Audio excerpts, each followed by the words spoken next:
no Rio de Janeiro das últimas décadas, talvez várias décadas, né? A minha leitura, né, é que existe um fluxo financeiro, um fluxo de máfia, um fluxo de facções, as facções dos contratos, dos políticos, as facções do entorpecente, da cocaína.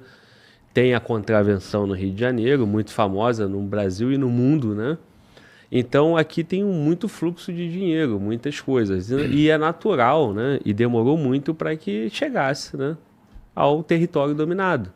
Porque se você tinha vários fluxos financeiros aqui e um Estado totalmente tomado, né, por esses grupos, em algum momento, né, a fraqueza do Estado seria tanta, que o Estado já não seria mais capaz de dizer que o Estado entra em todo o território, que o Estado é a força em todo o território. Então, chegamos em 2020, alguma coisa, 2026, agora, tem esse debate do domínio territorial. Só que o domínio territorial, ele começou há muitas décadas atrás. E eu estou diante de um candidato ao governo que tem 33 anos de polícia militar, né? E assistiu tudo isso, né?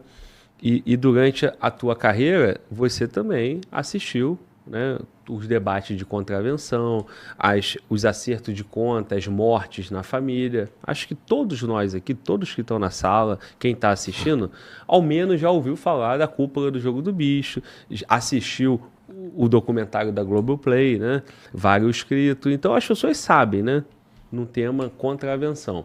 Em relação à facção criminosa, as pessoas sabem que tem uma facção que nasceu no Rio de Janeiro, que é o Comando Vermelho, que espalhou pelo Brasil, dominou o Brasil, e aí tem o TCP, e tem as guerras, e tem tudo isso. As pessoas assistem o noticiário, né? Você vai para Brasília, as pessoas estão assistindo o noticiário do Rio. Você vai para o Rio Grande do Sul, a tua terra, as pessoas assistem o noticiário do Rio. Então, esse é o cenário do Rio de Janeiro. Então, eu não gostaria de falar só da desocupação dos territórios sem falar disso.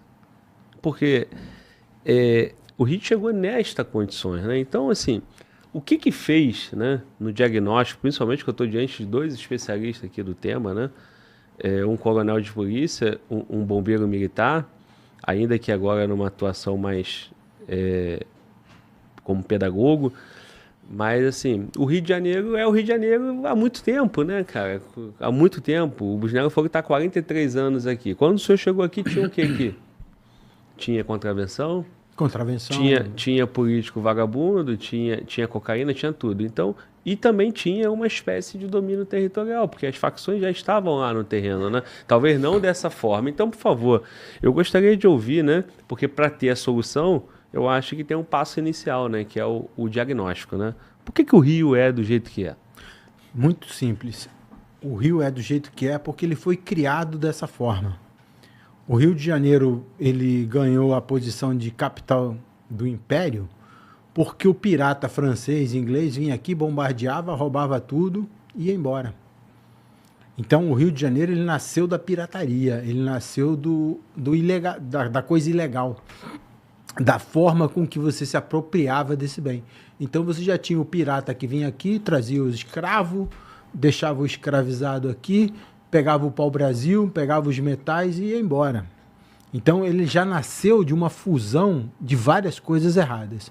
Tanto é que a capital veio para cá porque o português ia perder esse território aqui. Então, o Rio de Janeiro tem uma certidão de nascimento já de uma forma crítica disso tudo. E aí você vai para o século XX, né? O que você teve no Rio de Janeiro?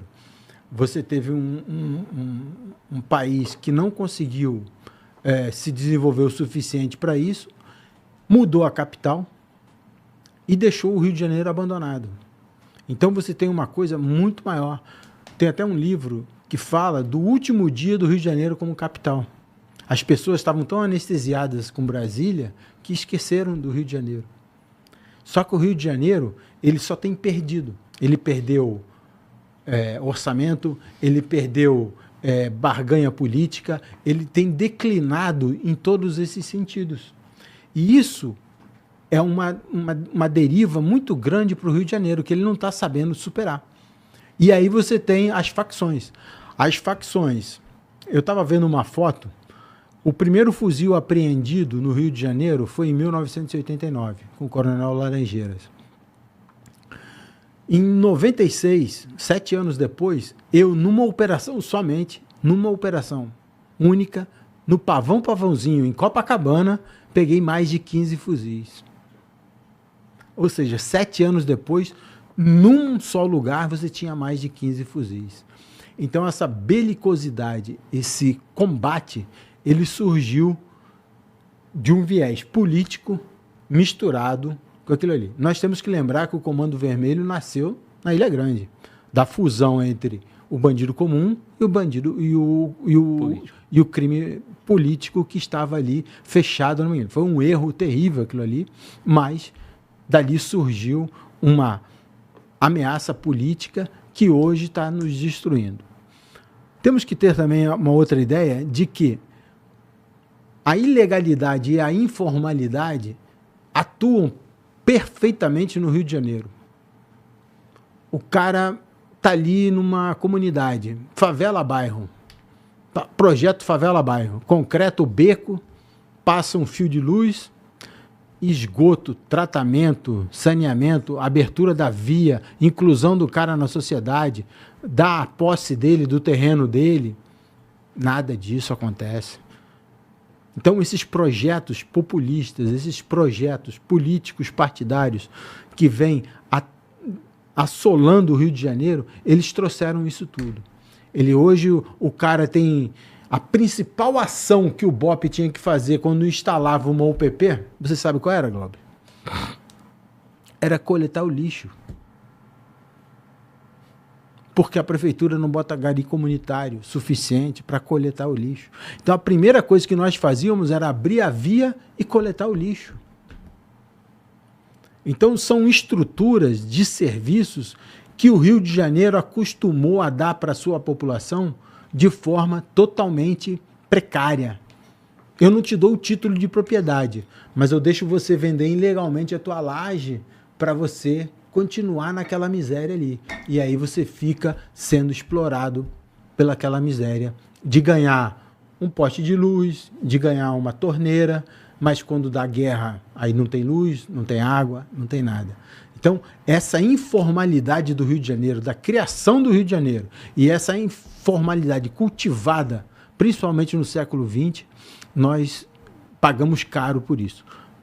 Esse é o ponto de como surgiu isso tudo e por que o nosso botão de liga e desliga ele não pode ser feito. Porque quebrar essa questão toda é muito difícil. Você tem que ter um projeto, tem que ter um plano, tem que ter uma ação. Tiro, porrada e bomba, nós estamos qualificados para dar. Então eu não vou falar aqui que eu, coronel da polícia, vou dar mais tiro, vou dar mais bomba, não, isso já vai ter. Porque está tendo e sempre teve. Então, nós só não vamos deixar de ter, porque infelizmente nós não temos o botão para mudar a chave. Desliga um e liga o outro.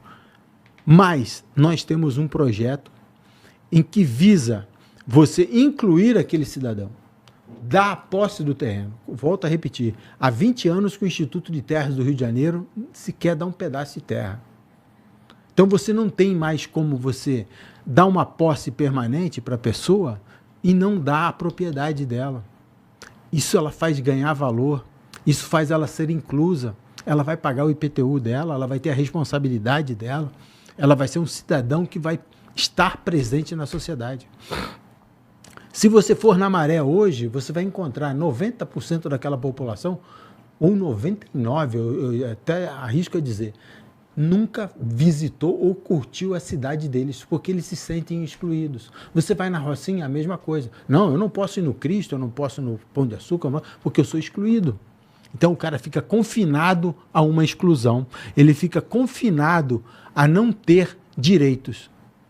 E o nosso projeto principal é: vamos garantir direitos para a pessoa. Direito à propriedade, a legalização, a formalidade, a criação de um comércio legal, tá? De um comércio em que pague a sua luz, pague a sua água, que o cidadão que está ali, ele tenha também o direito a saneamento, mas que também pague, que contribua